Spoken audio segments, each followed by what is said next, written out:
Carl's Garage. If you looked at the last video, you saw me do the fan assembly in my 2015 Kia Optima. Today we are doing brakes, brake rotors and pads, drilled and slotted. Got some special drilled and slotted brake rotors and pads.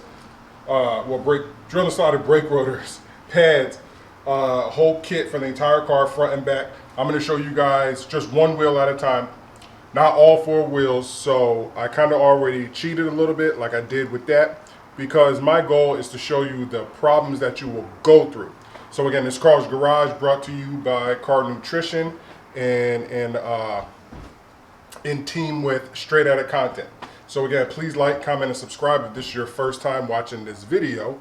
And if you are a normal fan, then thank you for coming back. So today, I'm going to show you guys some of my goodies, because 99% of the people, you can go on YouTube and find out how to take brake rotors and brake pads off of a 2015 Kia Optima or 2014, whatever year your car is. But you're going to come into certain problems. So one of the problems that we faced with my fan was that the original OEM connector came with a casing around it that didn't fit into the new fan that I got off of Rock Auto. Shout out to Rock Auto. No, I'm not a sponsor. No, I'm not sponsored, but I hope to one day.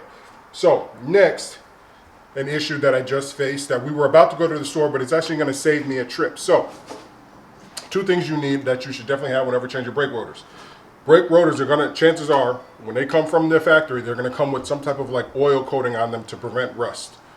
You need brake cleaner to spray it on there and wipe it off. I thought that I needed that, and you definitely want that.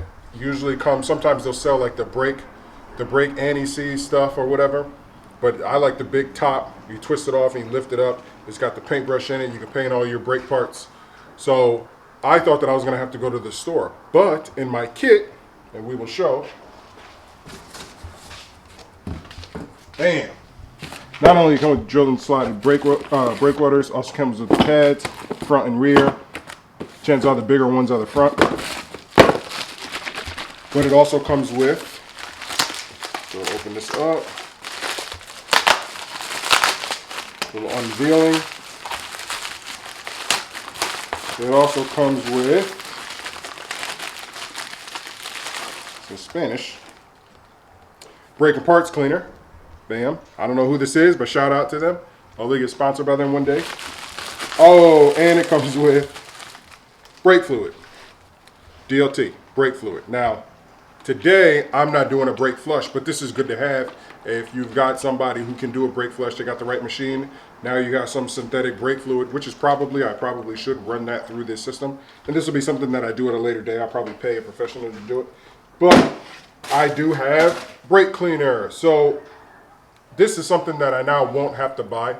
I probably do have some those little packets where you put on all your different parts, and it'll stop the squeaking and stuff like that. But in the meantime, if you don't have that and you just have this, at least you're able to clean your parts. Come on, let me show you what I'm talking about. So over here, I've already kind of started. Let's see if this light works.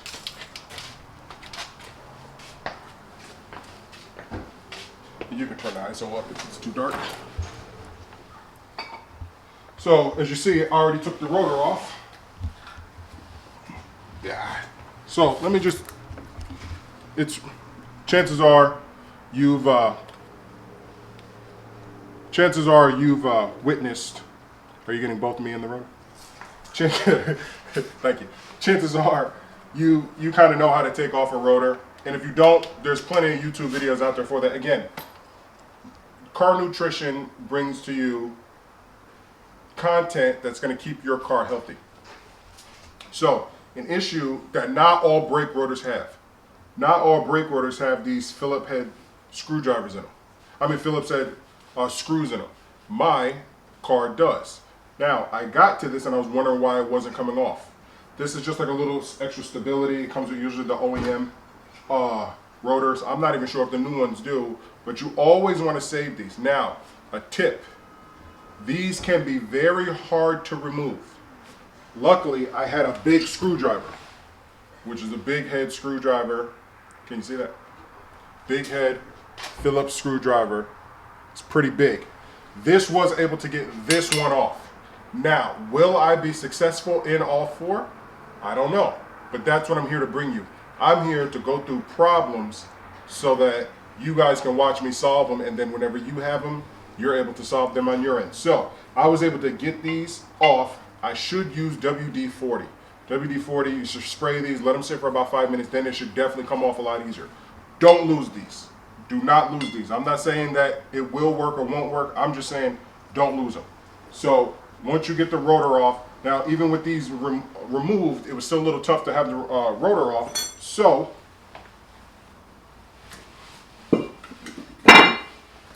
I have my little plastic mallet, little rubber mallet, and was able to hit it off very gently, and it came right off very smooth. This is what I was talking about with the brake cleaner. So I have a little bucket, all this gunk right here and stuff like that.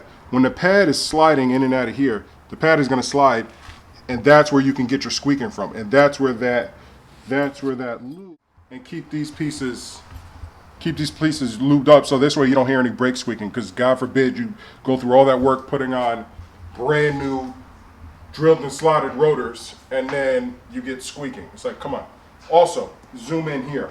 You see here with the bolt for the caliper bracket, you have rust. See? You have rust. So from the factory, they probably didn't put any coating on there to keep it from rusting, and that's not what you want. So the same stuff that you put in here, you put just a dab, and then whenever you bolt it back in, it'll go in and it won't rust over time, because God forbid you go 3 to 5 years from now and try to take this bolt off and it's rusted all the way through and it doesn't pull out. So what we're going to do is with the brake cleaner, we're going to clean all this up. I'm going to run to the store. I'm going to get the twist cap of the actual brake lube stuff, and I'm going to make this all nice and pretty and nice and lubed up, and then we're going to put on the new rotors. So the first thing I'm going to do is let's go open up one of these drilled and slotted rotors. Let's go see what they look like. Let's make sure they're the right ones. Go ahead and nip this.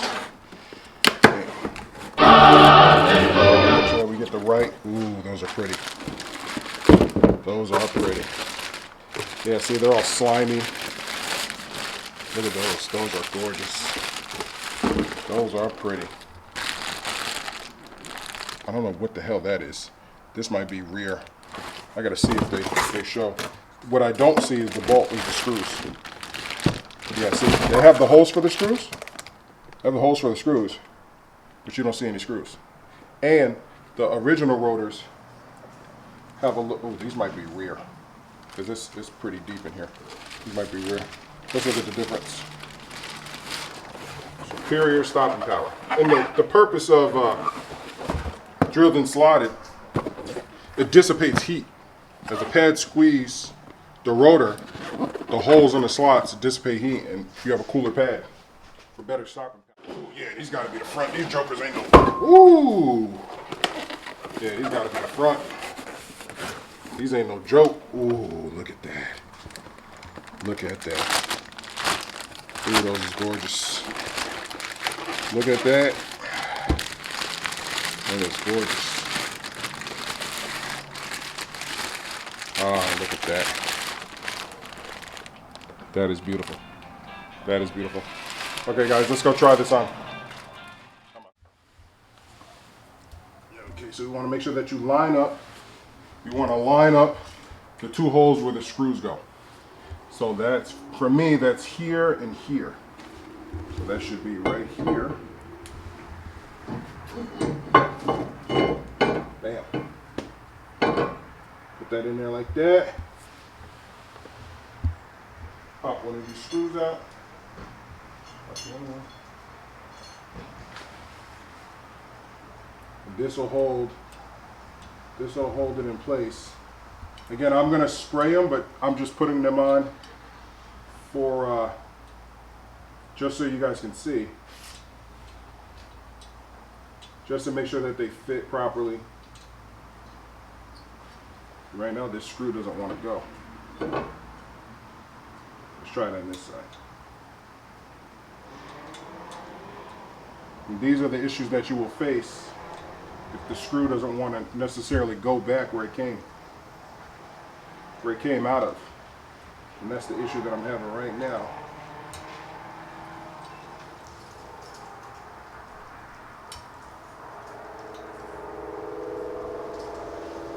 Okay, there we go. I got one in. And this one will hold.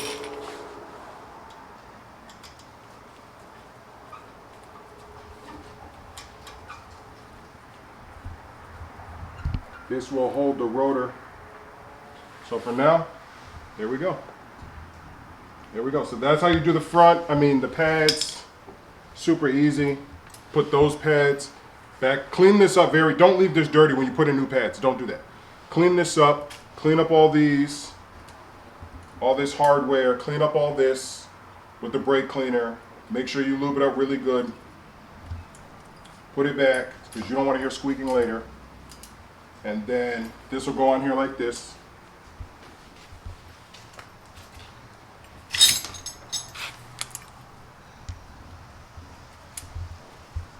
This will go on here just like this. Just like that. The pads will go right here and you'll be all set. So today I didn't run into any issues. Hopefully you don't run into any issues. Also, oh, just a tip so you guys know, whenever you take your brake caliper, make sure you hang it up. Don't let it just sag down. I don't know if you guys can, let me shine the light on it. You hang your brake caliper, make sure you definitely hang it. Mine's hanging pretty safe right there. But don't let it hang down. You will mess up your braking system like that. Outside of that, you will have to push the piston in.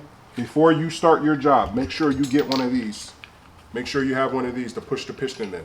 I could show you what I mean by that. You take an old rotor. We're gonna go ahead and hang this. Take an old rotor. I mean, you're gonna take an old pad. It's the oldest trick in the book. You take an old pad, pull it out like this. Try to get some light. Be very gentle. Your braking system is very delicate. That's fine, I'm not worried about that. Very gentle. Do not want to mess this up. So I'm going to pull it like this. I'm going to stick this on here. Make sure the groove, you want the groove facing up. So there's a little groove. You want this groove facing up. You're going to spin it in. Give yourself some slack. Put this groove right in there. See how it's fitting nice and nice? Can you see that, camera woman? See how that's fitting in there? Right? Make sure your e-brake isn't on. Stick that in there like that. Okay, you got it? Try to keep it like this. Then you're just going to turn it slowly. You're going to feel it getting tight, and you're going to see the piston get pushed in very slowly. Do not do this fast. Even if it takes 5 minutes. Even if it takes 5 minutes, guys, you want to do this very slowly as you push that piston in, because you see these are bad. Like, I could probably run these past for like maybe another 10,000 miles, probably 20, depending on how much driving you're doing. But the new pads are going to be super thick. Crazy thick, so you're not gonna be able to fit those new pads, both of them, on this new rotor. So you got to push this piston in. You see, because right now it's pushing the fluid back up to the reservoir.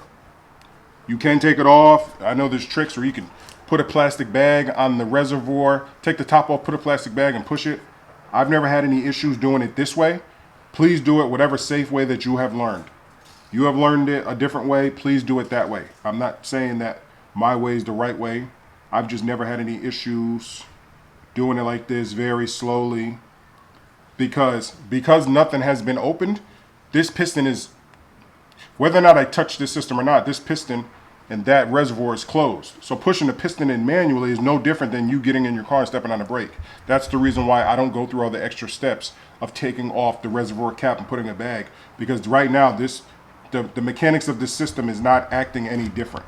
Just because the rotors are changed, just because the pads are new, the mechanics of the fluid in the system aren't, there's no difference. And as you see, it's almost all the way going very slowly, little turns,